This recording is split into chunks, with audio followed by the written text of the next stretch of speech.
टिफिनसाठी दररोज काय बनवावं हा सगळ्यात मोठा प्रश्न. आणि ते टिफिनसाठी जे बनवायचं आहे ते हेल्दी पण पाहिजे, मुलांच्या पोटात भाज्या पण गेल्या पाहिजे. तर त्यासाठी मी इथं पालक स्वच्छ धुवून घेतलेला आहे आणि नंतर तो कट करून घेतलेला आहे. आणि कट केलेला पालक गरम पाण्यामध्ये ॲड केलेला आहे आणि तो बॉईल करून घेतलेला आहे.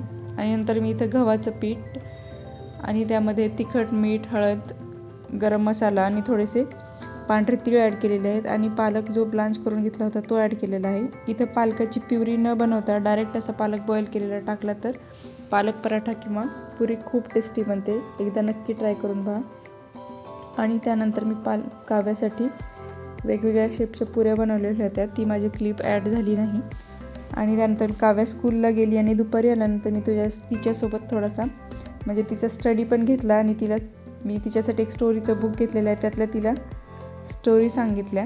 तर कसा वाटला व्हिडिओ नक्की कमेंटमध्ये कळवा आणि व्हिडिओला लाईक